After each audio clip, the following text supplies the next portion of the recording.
Hello everyone, and thank you for tuning into TradeChat. My name is Panzer, and today we're going to be talking about everything that happened in the World of Warcraft and Blizzard universe from the past week.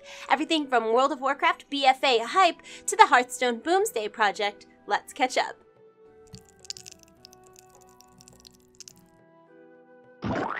Just a quick note for those of you who watched Ketchup previously, we've decided to bring Ketchup from a general tech and gaming show to a more World of Warcraft Blizzard-centric show, so I hope that you guys enjoy the new format. And you have my sincerest apologies for trying to bring science into this sacred place of gaming! Gosh.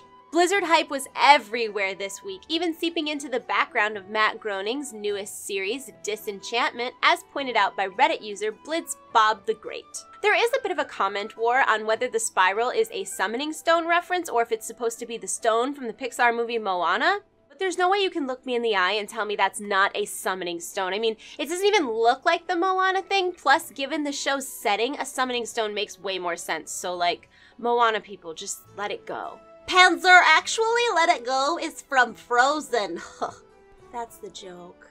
Anyways, of course, Battle for Azeroth launched last week, but not without some hiccups. Now, many players were able to play with a completely seamless launch experience, but there were a lot of players on higher population servers like Area 52, Illidan, and Tichondrius that weren't able to play at all due to login errors. Blizzard had a fix up and running in several hours, which is fairly quickly all things considered, but not before the world's first 120 player dinged max level.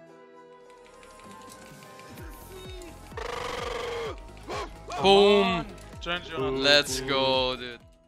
Battle for Azeroth hadn't even been out 5 full hours before a player by the name of Gingy hit max level. Now, for a little bit of perspective, the speedrunners who have hit 120 so far have done it in about 6 to 7 hours. So how exactly did ya boy Gingy do it in 4 hours and 17 minutes? Well, it definitely helps that he raids with Method, one of the highest ranked guilds in World of Warcraft history. Also, he decided to play a druid instead of his usual hunter for movement speed increases. But even so, it's super impressive and it takes a ton of skill to hit max level in that amount of time, especially considering he did it relying on all of his own strategy and not on any in-game exploits. And obviously not to discredit Gingy's accomplishments, but like, I think I speak for everyone when I say, couldn't you have waited 3 more minutes so that we could have had the memeiest world first in the history of Azeroth? Come on. Luckily for all the non-Gingys of the world, there are tons of leveling guides already available. I've got them linked in the info below for you, along with profession guides and guides on how to unlock world quests and update your Flight Master's whistle for Battle for Azeroth content.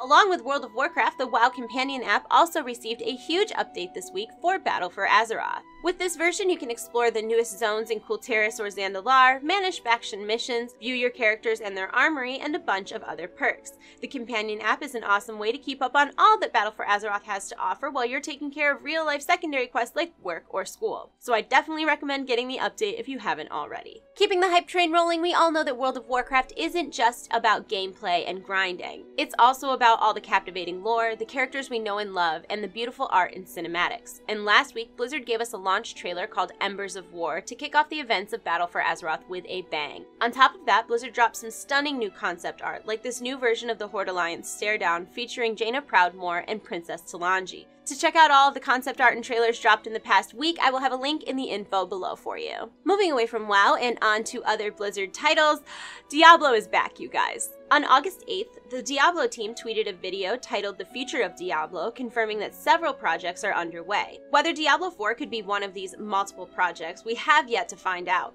but we did end up getting at least one announcement, a lot sooner than anyone expected, including Blizzard. A few days ago, Forbes leaked confirmation of an upcoming Diablo 3 port to Switch, which many suspected was already in the works after Blizzard teased the idea back in February. And now that Diablo 3 is coming to Switch, a lot of fans are speculating that Overwatch is next. And while we have no confirmation of if or when that actually will happen, Blizzard did say it was within the realm of possibility, especially once they get a better handle on Switch as a platform. The last time a Blizzard title was available on a Nintendo system was 15 years ago with StarCraft 64, and some of the software had to be altered pretty drastically to fit the Nintendo 64.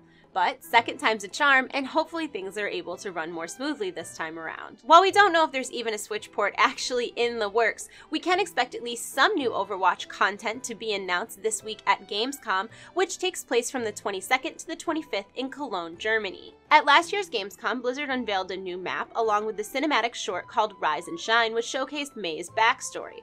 That said, we already know that Blizzard will present a new WoW cinematic at Gamescom based on the second Battle for Azeroth raid boss Ashara, but as far as Overwatch goes, we'll just have to wait until Wednesday morning to find out more. And last but definitely not least in Overwatch news, this Thursday, the 23rd, kicks off yet another Overwatch free weekend. And you know what that means. Time to drag some fresh meat into ELO hell. I would love to say that I was kidding, but we all know I'm not. From Thursday to Monday, you'll be able to download Overwatch for free and play all 28 heroes and 18 maps on different modes like arcade, quick play, and custom games. Leveling up will score you seasonal games content, and so long as you stay on the same account, all of your progress will be saved should you decide to purchase the game later on down the road. And to finish off the video today, a couple weeks ago, the newest Hearthstone expansion Boomsday project went live, but this week we will see the release of the newest solo mode called Puzzle Lab. Puzzle Lab will feature over 100 challenges in 4 different categories, such as lethal puzzles, which require you to knock out an opponent in a single turn, and mirror puzzles, which the player must replicate their opponent's board to a T, down to attack values and even health. Players can complete puzzles in any order that they like, and once they've completed all of them, they'll earn a special card back.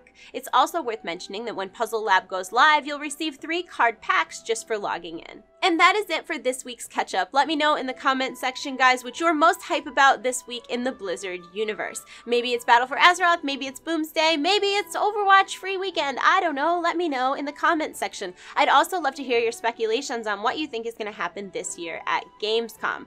I am going to go, but if you want more Panzer in your life, I stream Monday through Friday at fb.gg/TradeChat at noon Eastern Standard Time. Lots of World of Warcraft. Lots of World of Warcraft. I am going to go. I hope you're having a wonderful day, and until next time, guys, take care.